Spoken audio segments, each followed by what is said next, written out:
Welcome, everyone. We're so glad to have you with us today.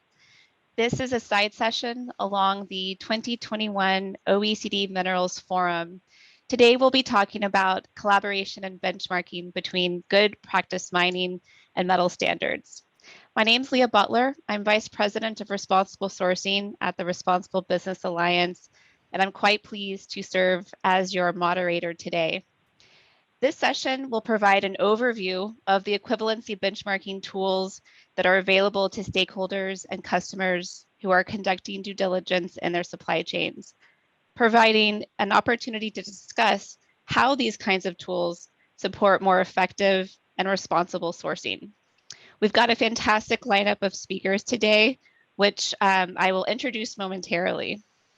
Just a note to say that RMI has been very actively engaged in benchmarking and equivalency work since around 2016 with the development of our Risk Readiness Assessment.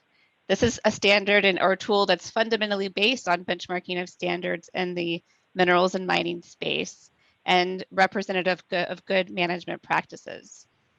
Recognizing that having multiple standards can make it very difficult for interested parties to understand how they compare, today's speakers will present how they're collaborating to develop equivalency tools that enable simplification, efficiency, and transparency.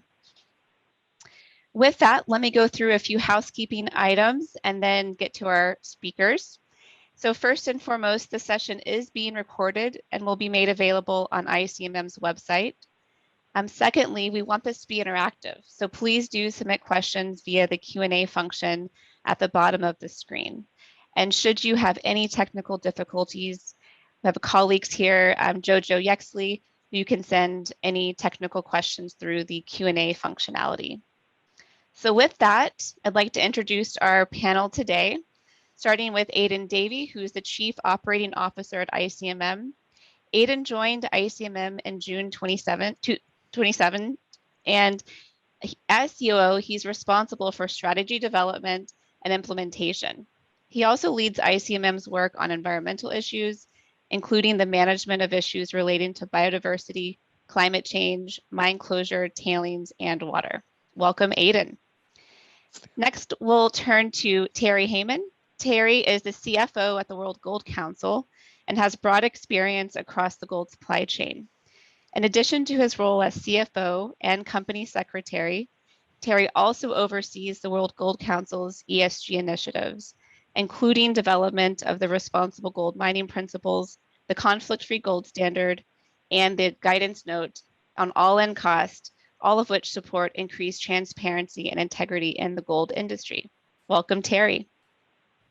Next, Claire Larner. Claire is the Director in Sustainability and External Relations at Newmont, working in support of global operations with a focus on external relations and social performance. She leads Newmont's work on responsible sourcing and human rights and implements programs that respond to external developments and expectations of key stakeholders. Welcome, Claire.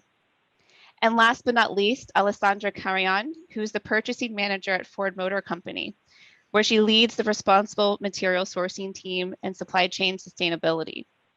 During her time at Ford, Alessandra's roles have spanned a variety of corporate sustainability and ESG topics, as well as material regulations and policies.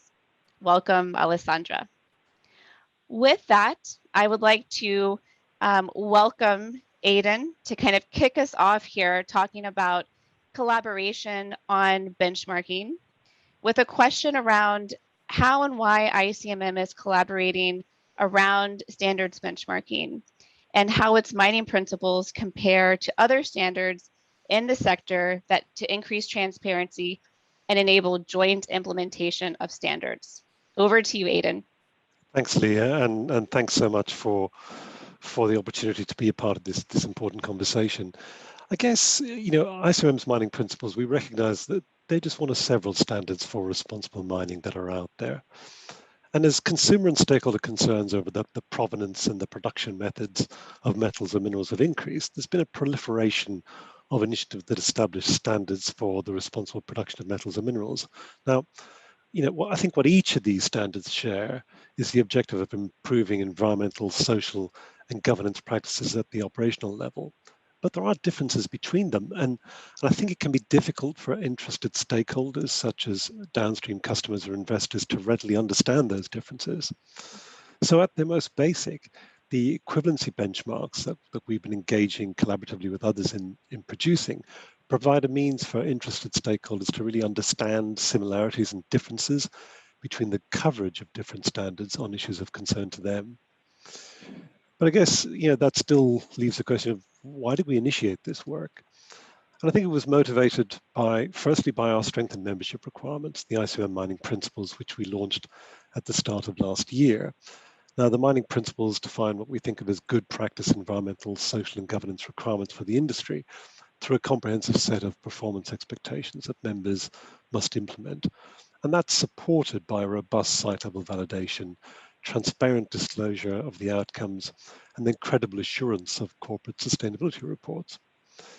But part of that site-level validation involves considering whether some of the issues covered by the mining principles have recently been subject to a credible third-party oversight under another of the responsible mining standards. And if so, we don't expect companies to duplicate that work. So that was one important reason why we needed to have a really thorough understanding of equivalency. And from the start of the process to develop the mining principles, we've understood the importance of ensuring that the mining principles were aligned with the objectives of the other standards in this space. And the focus on improved environmental, social, and governance practices at the operational level, I think, is universal for almost all of the mining-related standards. And so when it comes to the differences between them, though, I think that's where we need to kind of work to make it easier for consumer-facing companies who want to responsibly purchase minerals and metals to understand how they compare. So we've worked really closely and collaboratively on the equivalency benchmarks with the owners of other standards to come to an agreed view on equivalency. So the standards that we've initially worked on include the Responsible Minerals Initiative's Risk Readiness Assessment, the World Gold Council's Responsible Gold Mining Principles, Mining Association of Canada's TSM, Copper Mark, and the Aluminium Stewardship Initiative. Our main criteria for choosing which standards to benchmark and the relative priority we give to that is, that the standards should have broad coverage of ESG issues, they should be supported by third-party validation processes, and they should be implemented by at least one ICMM member. We have more equivalency benchmarks under development, and we hope to publish these later this year, and that includes work with IRMA and with the Responsible Jewellery Council. But if I was to summarize, the equivalency work is really intended to firstly simplify the ability of investors, consumers, and other stakeholders to understand how these standards address a range of their sustainability concerns and the extent to which there are differences and similarities between them. It's secondly about making the self-assessment of a third-party validation process more efficient for mining companies, particularly in situations where validation is conducted for two or more standards at the same time. And thirdly, it's all about promoting transparency around mining and metal sector standards and the associated validation processes. Thank you, Aidan. Just reflecting a bit there, I'm talking about kind of the benefits here and the simplification, driving efficiencies, and some of the criteria that ICMM has used to start into this benchmarking work, which can be quite overwhelming as there are so many things to benchmark and to compare against. Where do you start and what are some of those criteria? So that's excellent to hear around kind of the comprehensiveness of scope of the standards that ICMM is looking at and its use by your members. Let's now turn to take a look at, in particular, applications in the gold sector. Terry, I'd welcome you to talk a little bit about, the benchmarking between the responsible gold mining principles, risk readiness assessment, the ICMM's mining principles, and then talk also about the recognition processes that the World Gold Council has and kind of how those are evolving. Thanks there, and thanks to the ICMM and to Responsible Minerals Institute for hosting what I think is a really important conversation, and is one where there's been a lot of discussion within the relevant organizations around what is happening around this idea of equivalency. And I think it's great that there is so much effort going on at the moment around standards that are raising performance, that recognize the effort and the commitment of members across all these different organizations to support good practice and improve, and help define that for customers and other stakeholders, including communities, including governments, including other participants in the metal and mining sector. And as Aidan says, and I really agree with what he says, there is so much overlap across these different standards. I think that's the first and biggest thing to come across. That there really is a very strong degree of alignment, both in intent. This is all about raising the bar and communicating that effectively, and in terms of the actual specifics of what's there. But there are differences. And one of the reasons there are differences is every organization approaches this thinking about their specific set of stakeholders and their specific set of issues. And so to give an example, there are certain facets of gold mining that are fairly unique to gold mining. Not many, but a few. Cyanide is more extensively used in gold mining than many other types of mining. Cyanide can be very well managed, and there's very well recognized processes around that, but it is a difference. So when we set out to develop the responsible gold mining principles, we really focused on what are the key material ESG issues in regards to gold mining, and that were important for stakeholders in the gold sector. Now, again, a lot of those overlap with the ICMM's performance expectations, Mining Association of Canada's towards sustainable mining, and others. But when this development process started, it was really important to bring it together in one place and say, this is the set of factors that constitute responsible gold mining. And up on the slide, you can see that 51 different areas that are included in the responsible gold mining principles. And if you look and compare that with the ICMM's performance expectations, or Mining Association of Canada's towards sustainable mining, or the Risk Readiness Assessment, you will see a very high degree of overlap. So again, let me just be really clear. There's very high degree of overlaps, and the differences are relatively small, but often important. And the differences can speak both to content, i.e. what particular things are included or aren't included, and also around style and approach. And some of these standards are more principles based, like the responsible gold mining principles.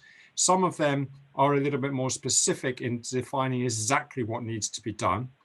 And then there are also some differences in the assurance. And I think external assurance is really important. It's something that our members are very committed to. And I know it works in a very similar way across different standards. But again, there can be differences in the assurance approach. So what I would say is sort of, in just sort of concluding remarks, at least for this stage of the discussion, is there are different approaches. It can become a little bit overwhelming. Believe me, speaking to participants in the mining sector, there's a really strong drive to support ever closer alignment. I think it would be a great aspiration to think that one day you could have a single set of responsible mining principles, and potentially if there need to be supplements for certain metals or in certain geographies, you could have those. That's a great aspiration. And I see the work on equivalency as helping be a really important step towards that. And again, there are so many more similarities than differences, but the differences are important for right where we are now. But this is a continuing evolution. Appreciate that, Terry. I'm just reflecting a bit on that. So, applications specifically in the gold sector, looking at materiality, that allowed you to see that vast commonality between different standards, as well as some of those key differences. So you could tease that out in how your members and the World Gold Council use benchmarks. But then also a very important point around how companies navigate that complexity.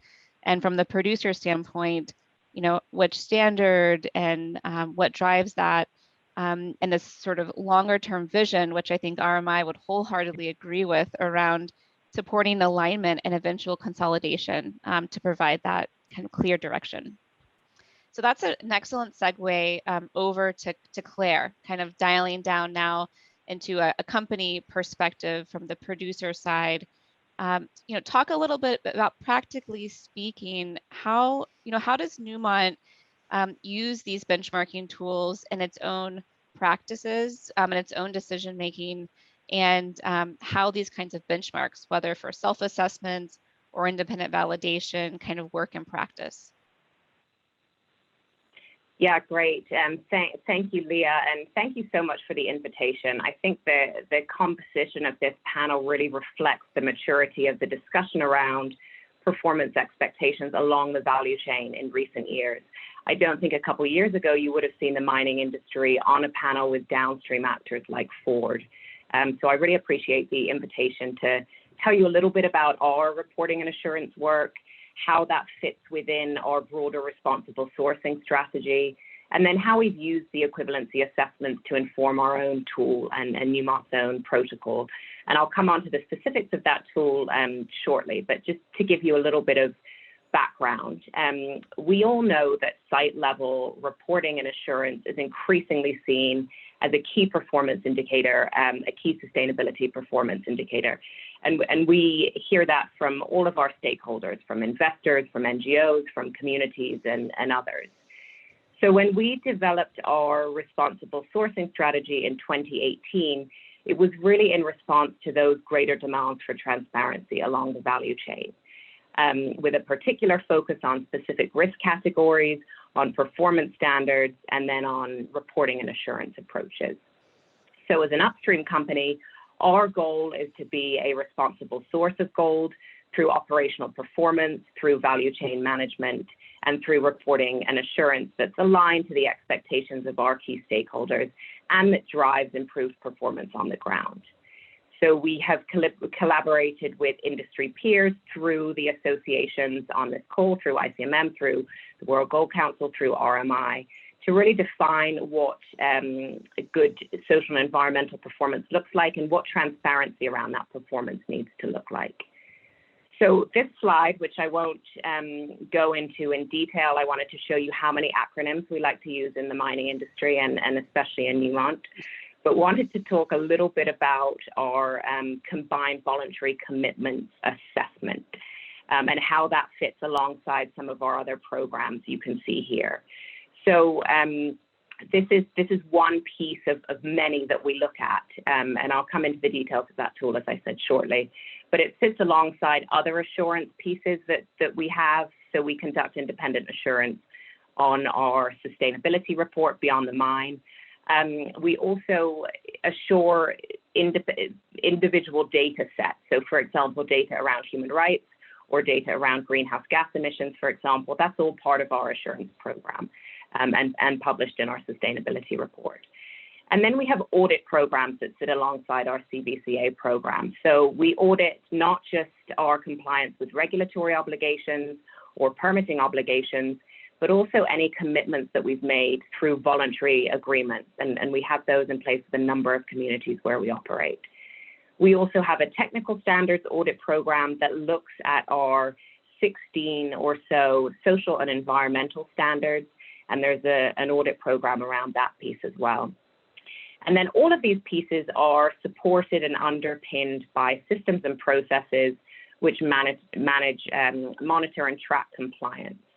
So just to sort of give you that overall picture of what our obligations are in this space. And then thinking specifically about how we've used the equivalency assessments, I think, Aidan and Terry both mentioned how complex, dynamic, and evolving this space is. This moving target can definitely seem very overwhelming from a company perspective.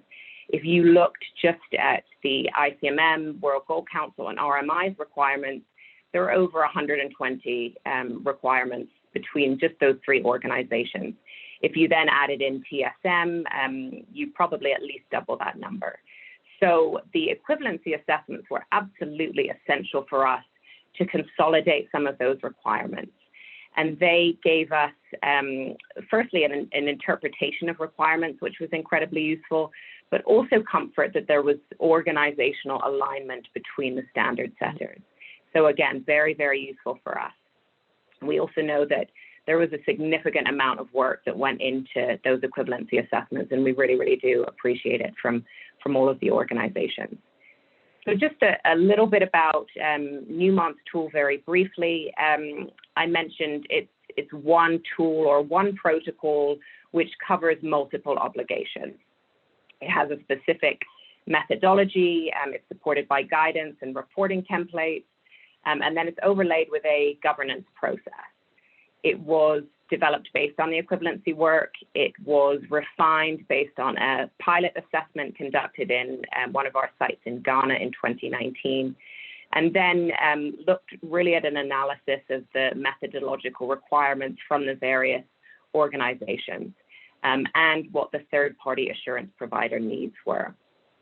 So practically, it means that at site level, our sites can select the relevant protocol questions for them. They can present them in a consistent manner. It also helps us build a repository of data and other evidence, which we can then update on ongoing reporting cycles. And then importantly, it provides a one-stop shop for our assurance provider to assess multiple frameworks at one time and to look at multiple points of evidence at one time. So I will pause there and look forward to questions. Thanks, Leah. Thank you, Claire. I think you actually just hit on something that's quite important and is a great segue as well to Ale, which is the signal that equivalency and standards benchmarks can provide to industry, company level, or industry-wide, that alignment that, okay, while we've got all these standards and have complexity, as has been pointed out, there is this real effort and drive to find that alignment. And then in that kind of consolidation and alignment approach sends a more clear signal that can help with direction and where to invest time from a company standpoint, so that these are efficient. And then also just how this really helps drive both the data side of Newmont's work, but also the transparency and disclosure and reporting work that you all do. So that takes us to Alessandra Carrion with Ford Motor Company. Ale, great to have you here representing Ford and some of the perspectives from downstream kind of customer side. Talk to us a little bit about how your responsible sourcing efforts connect to your policy commitments and how different standards, whether they be the ICMM mining principles, risk readiness assessment, World Gold Council standards, how they sort of align to Ford's policies, and a little bit about the assurance programs you use to meet your obligations. Sure. So thank you, Leah.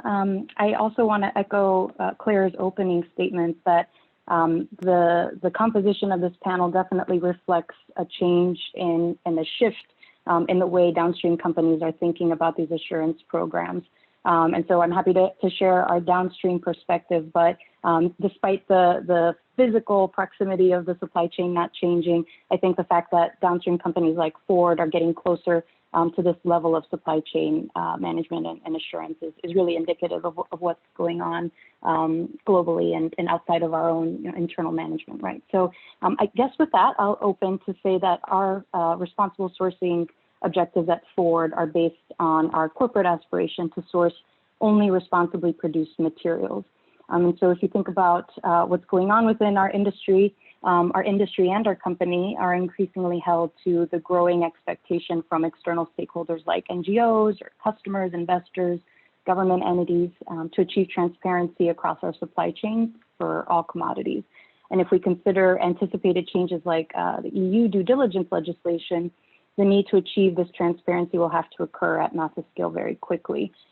So because of the thousands of substances that are contained in vehicles, one of the necessary tasks we face in pursuing our responsible material sourcing goals is prioritizing which materials to start with for due diligence or traceability. And then even once we narrow down our prioritized materials, we must then determine the extent to which the materials can be considered responsibly sourced. So in the absence of full supply chain transparency down to the origin of those raw materials that make up our vehicles, we rely on independent third-party validation and assurance programs for upstream tiers in our supply chain, and we rely on our suppliers to indicate where they've sourced those materials under those programs. So we encourage standardization among assurance programs to avoid the proliferation of numerous or competing schemes that aim to achieve similar goals in responsible material production. And without standardization and efficiencies, there's simply no feasible way for individualized assurance programs to be delivered for each material we prioritize. So some level of cross-recognition or systems that cover multiple metals at once becomes necessary. So from the standpoint of efficiency, our perspective is that the most effective way to drive standardization is through recognition of the most stringent requirements. And to achieve responsibly sourced materials, we do this by engaging in cross-industry forums that foster and promote the same requirements, metrics, measurements that align with our sourcing goals ultimately, with the view there that information between partners can be shared and exchanged freely to achieve transparency. So we want to ensure that standardization doesn't introduce undue burden or realistically cost to our partners and our suppliers and our customers, and that it doesn't dilute our efforts towards responsible sourcing or towards any ESG target at that. So that leads me to the next slide, please.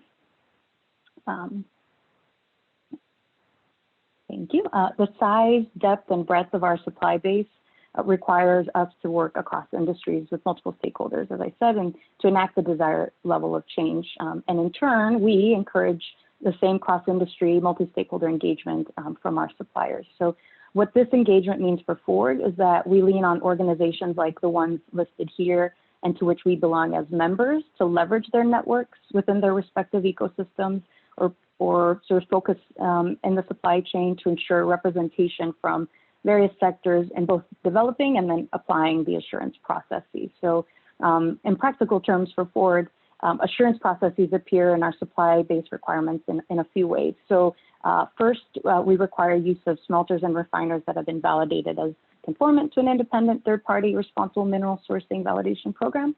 And then next, as part of the launch of our new supplier code of conduct, which was just released in March, where we're updating our policies. We're establishing the expectation that parts supplied to Ford must contain raw materials from sources that have been audited against an independent third-party standard. And we're also setting other expectations that suppliers extend responsible sourcing due diligence to conflict-affected and high-risk areas, and that they cascade that mineral due diligence requirements to their sub-tiers. So the couple concluding comments I'll make here are first, I want to re-emphasize the importance assigned to assurance processes and the scale at which we expect to see these applied in the near term to meet growing expectations for transparency and effective risk prevention, risk identification, and mitigation. And then second, that given the rise in need for these standards, we want to make sure that equivalencies aren't obtained at the expense of effectiveness. So we know that different assurance processes are relevant at different tiers of the supply chain, and we rely on those leading assurance programs to prescribe the necessary steps companies must take to complete audits to ensure that ultimately Ford has full coverage of responsible sourcing practices the farther away these companies are from us. So bottom line is these are very important and key enablers to our sustainability goals. Thank you, Alessandra. And certainly considering Ford's position in the supply chain with the number of parts you work with, the suppliers you work with, the materials and minerals you work with, and metals, can certainly see the value of standards equivalency and benchmarking for Ford. You also mentioned sort of the cost factor and driving impactful and efficient systems. And this sort of benchmarking work is a key step in that to reach scale, to cover different issues, cover different materials, and that should not come at the cost of effectiveness and quality. So let's turn a little bit now. I'm going to ask a few questions to the full panel. We'll just ask you to provide kind of brief reflections from where you sit, and whether that be an association or from a company standpoint, with these benchmarks in place, and noting that you all use them at different levels and for different purposes. What do you see as the key opportunities from where you sit on what equivalency benchmarks can help achieve? And I will just tack on a question to that, which is, what is missing? So we're on this journey. There's a lot of work to be done. Terry put out a goal out there around consolidation and coming to sort of one common set of understanding for these kinds of performance expectations. What else is missing? What would you like to see, say, in the next 1 to 2 years around the standards equivalency benchmark work? And I will start with Aidan. Yeah, thanks, Leah. I guess one opportunity definitely is the ability to steer clear of what what I think of as eco-label Babel. And what I mean by that is, we're all familiar with the eco-labeling schemes for food and consumer products. But I think there's been some important lessons on the pitfalls that we can avoid, both as mining companies, as companies along the value chain, and as consumer-facing companies. Because eco-labels offer a kind of a sustainability seal of approval that are directed at consumers, and it's supposed to make it easier for them to make informed decisions when they choose what to buy. And typically they take the form of a logo or a sticker that appears on products. But I think the big challenge for consumers, has been that for many different product types, you got multiple competing eco-labeling schemes. It's really common for several logos to appear in a single packaged item. And so the result is this kind of sense of eco-label Babel, where consumers wanting to make ethical choices either have to do a lot of independent research to figure out what choice to make. And I think for many, the profusion of labels is just too confusing. And so the consumers tune out and it defeats the purpose. But I think the great advantage of where mining companies sit on the value chain is that for the most part, they're not supplying directly to consumers. And armed with the equivalency benchmarks, ethical consumer-facing companies have the ability to make responsible, informed choices. And then cross-recognition between standards should widen the access to materials which are responsibly sourced. And in addition, where you've got customers participating in chain of custody schemes, they can more easily have confidence that the ore that's used in certified metals was responsibly produced. Just in terms of what's missing or where do we need to get to, I think that takes us into this realm of cross-recognition. And I think the equivalency benchmarks absolutely should deliver cross-recognition for individual requirements in each of the standards, but it doesn't necessarily ensure cross-recognition of audits. And so I think we've got work to do in that space. And when I look at our assessment of equivalency, it's very much based around equivalency of intent. So whether or not a requirement from one standard covers the same scope of issues and even intended outcomes as the other. But in benchmarking any two standards, we've tended to describe differences either in terms of stringency or prescriptiveness. So, where one standard has a higher level of performance than the other, we assess that as being more stringent. And as an example, when we look at the disclosure of facilitation payments, under the ICMM standard, RMI prohibits facilitation payments, and that goes beyond disclosure. So that's a clear example of RMI is more stringent than ICMM. But where the intent of the requirements in both standards are the same, but one specifies more details around how you'd implement it, we assess that as being more prescriptive. And a good example is, RMI and ICMM both require support for EITI, but we have more specific requirements around the commitments of EITI. So we're more prescriptive, but they're basically equivalent. And I think this throws up a little bit of a challenge when it comes to cross-recognition of audits, because, for example, ICMM, RGMPs, RMI, we tend to frame our requirements as really clear and unambiguous statements of what companies either should do or shouldn't do across a broad range of ESG issue areas.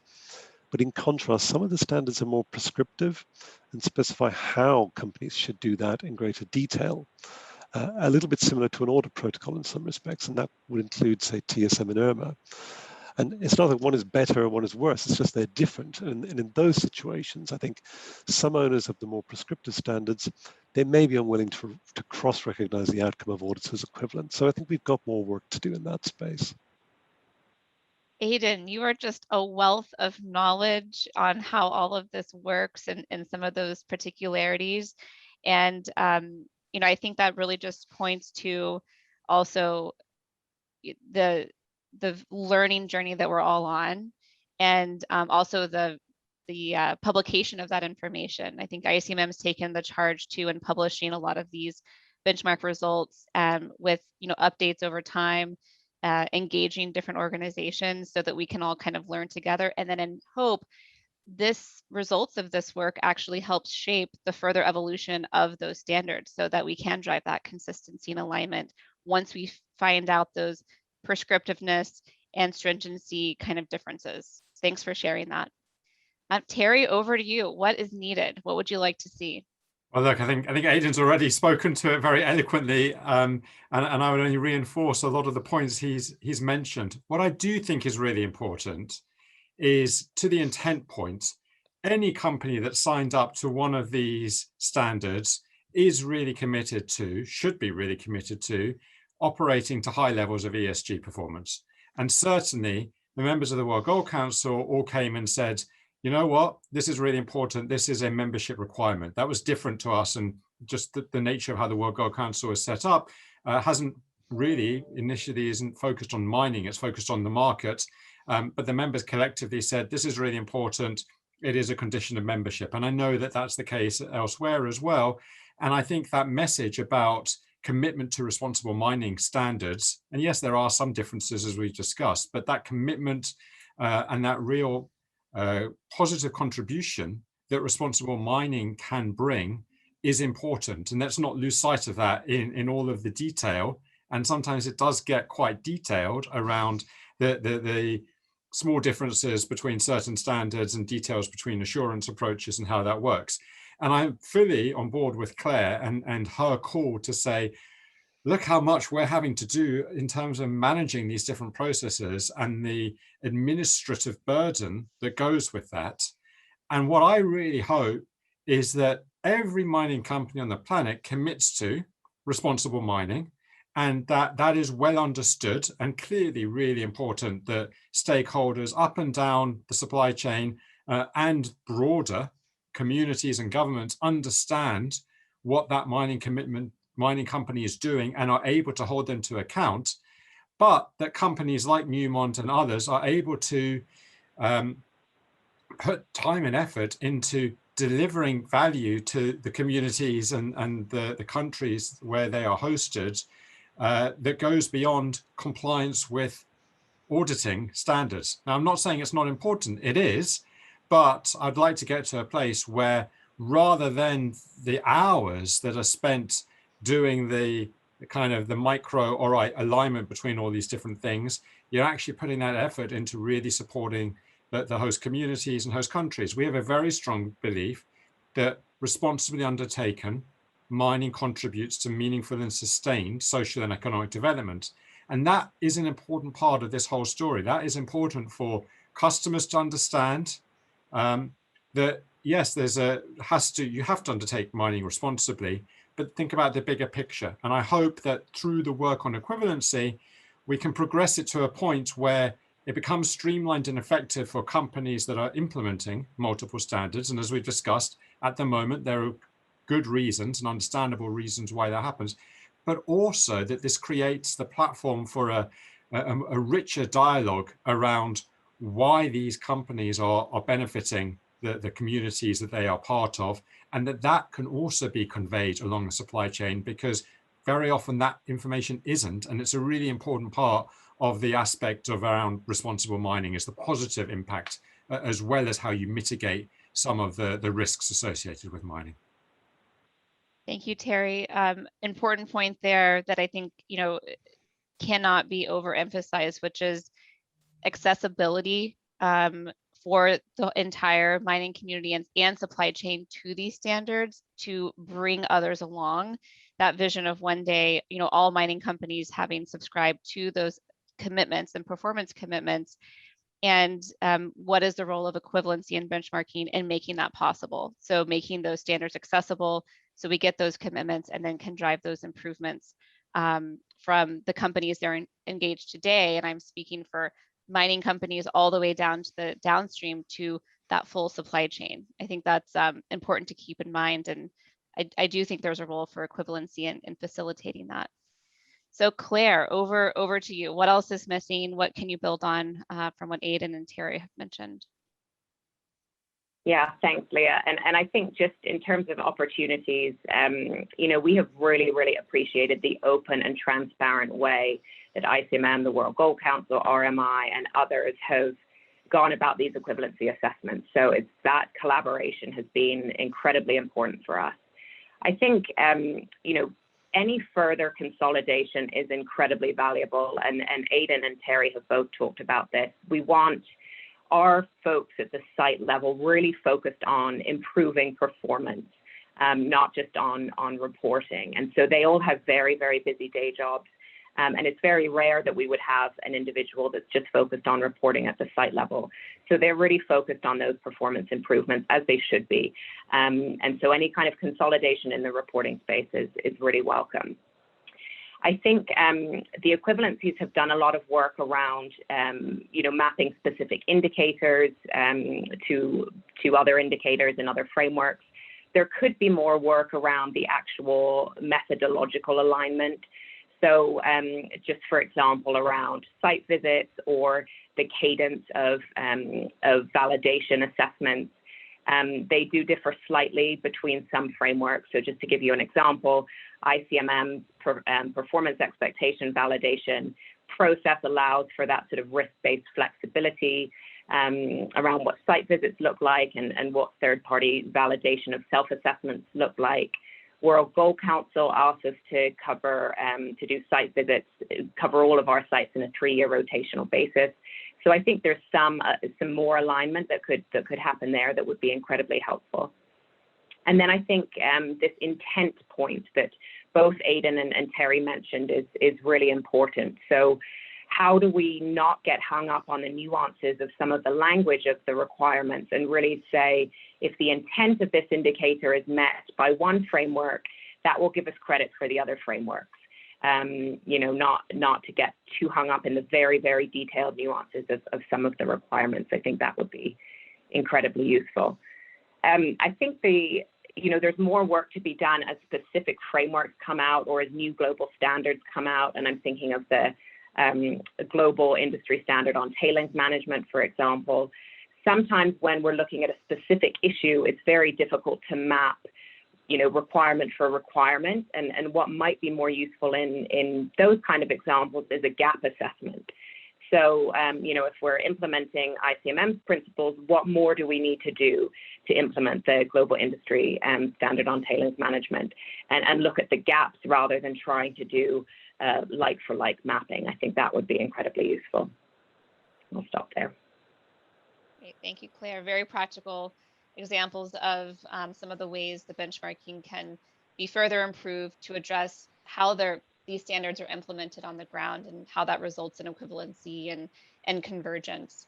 Ali, let's turn it over to you. What are those opportunities for, further from a downstream perspective and from Ford's perspective around equivalencies and what you'd like to see in the next 1 to 2 years?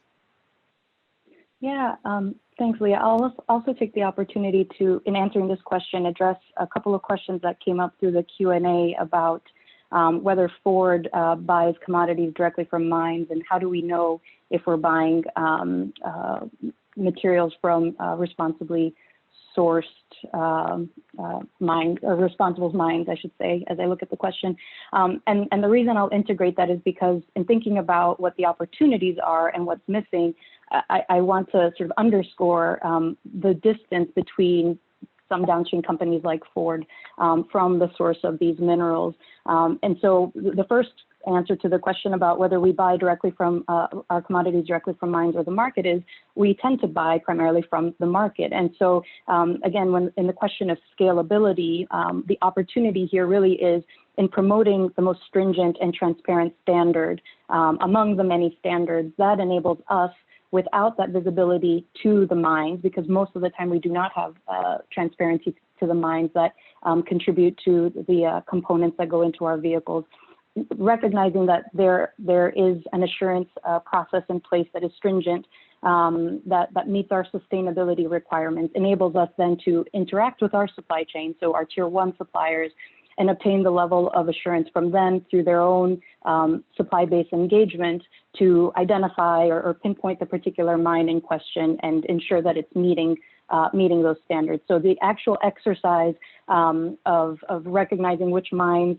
adhere to these standards or programs, and then mapping it to our supply chain is very resource intensive, and as a result, we're having to really focus on that scalability piece. So I'll just keep emphasizing that the cross-industry scalability, the multi-stakeholder engagement becomes very important because we do not have that that closeness to the mine that we need. So a more stringent standard helps ensure we're meeting our goals. And so in terms of process that could do that, some of the I'll say interesting or innovative ways that I've seen this addressed.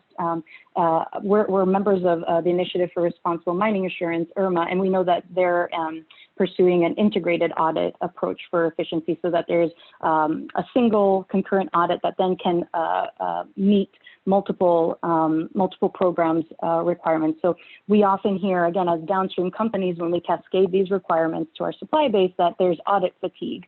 And I know Claire sort of introduced pieces of this in her response, but in order for us to meet our goals, we need to assure that, again, that resource management and it doesn't introduce the burden I referenced earlier. So that cost question that you underscored too, Leah, is really important. So stringent standards, processes that lead to greater efficiency, say through integrated audits, that avoid the outcome of fatigue are important. And what I'll close with here is that for downstream companies, the important thing is that we see mines and upstream tiers start the process.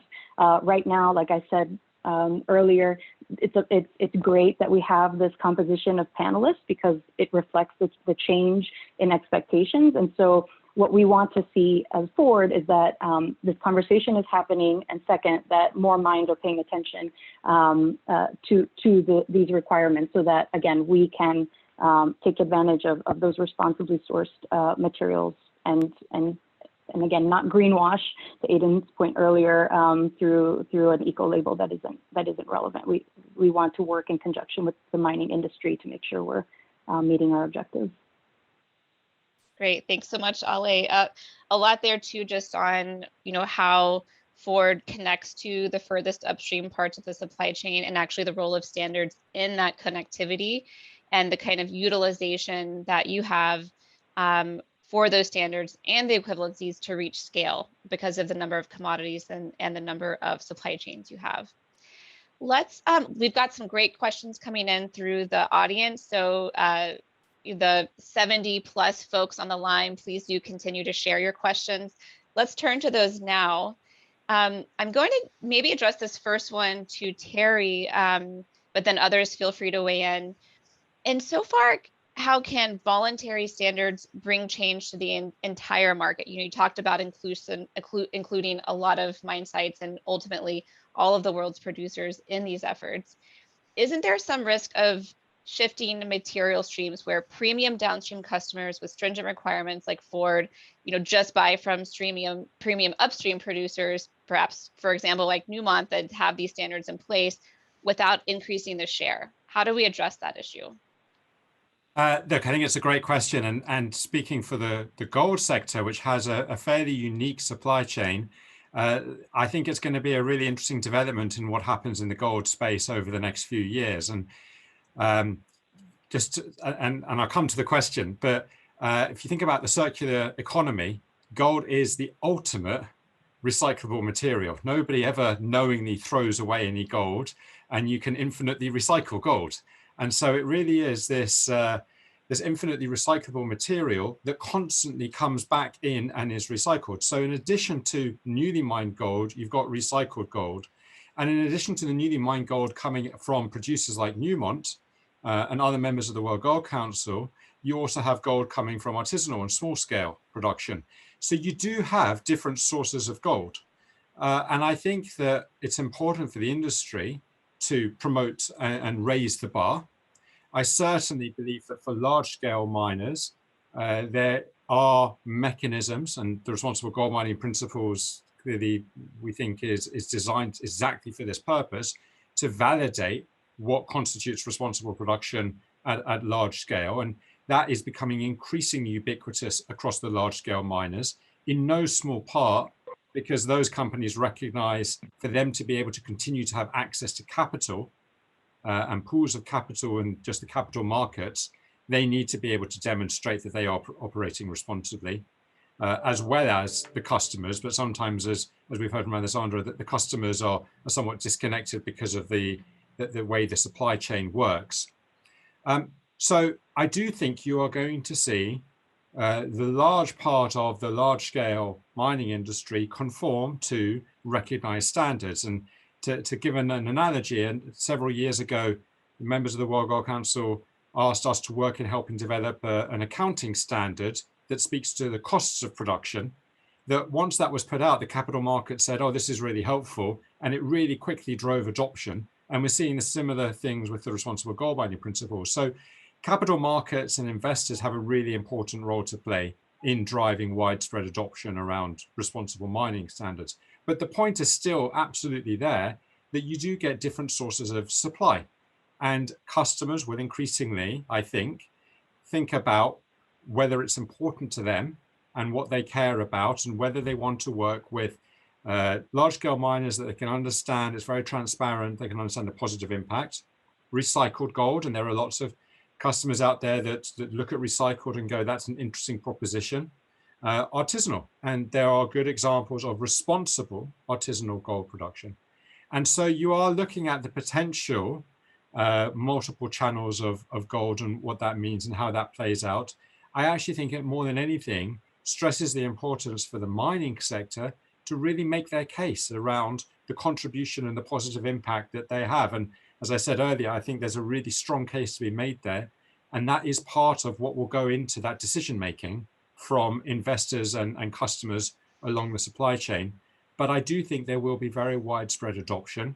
And at the same time, there will be pockets that don't adopt, and they will be increasingly excluded from formal markets. Thank you, Terry. I'd like to turn this next question over to Aidan, and actually Alessandra mentioned this around just the regulatory drivers here and how that's really ramping up. How do these voluntary standards in the mining and metals space interact with regulation? Would you consider them a temporary substitute for ineffective regulation, perhaps in producing countries, or and then sort of how do they feed into that? Do they help with compliance? You know, what's the relationship there? It's a great question, and what's interesting to me is that the dynamic that's been playing out in this space looks a little bit different to what we've traditionally seen in terms of the nexus between your kind of civil society, regulators, and companies.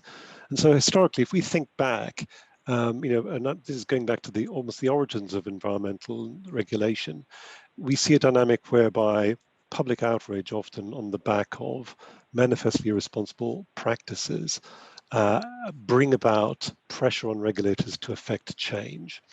And if you go back to the very early environmental legislation around Clean Air Act, etc., back in the late 1800s, that was the dynamic that played out, and we saw that play out throughout the 20th century as well. What's a little bit different in this space, I think, is that regulators are no longer the primary drivers of change in this space. It's a combination, I think, of the nexus between NGO advocacy, the responsiveness of companies, and in some cases the desire on companies to position themselves in a competitive position vis-a-vis their sustainability performance. And then on the other hand, and critically, I think the big game changer has been consumer-facing companies increasingly being convinced of the imperative of being able to demonstrate that the materials they procure for their products have been responsibly sourced. And so I think that interface between consumer-facing companies, responsible producers, and I think NGO activity has played an important role in helping to kind of drive things along in that space. I think that's been far more significant than regulation more recently. Now regulation's catching up, and you mentioned the EU regulatory developments that are under discussion currently, but my sense is that they are not going to raise the bar. If anything, I think that they will simply play catch up in terms of where we are now. But to the previous question, what that will help do is drive an expectation of what good looks like. And so increasingly, I think it will help to bring more responsibly produced material into a market and crowd out, as it were, those producers that might want to continue down an irresponsible route. Thank you, Aidan. Claire, over to you. Maybe just a specific example. You've talked a lot about the collaboration that Newmont has with these standard setting organizations and on equivalency.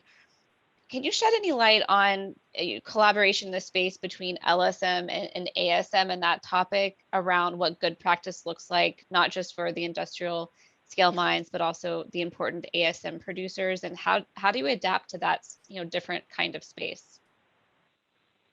Yeah, and I might just very quickly, Leah, come in on that question around raising the standard of the industry as a whole. And I think there are different ways that you do that.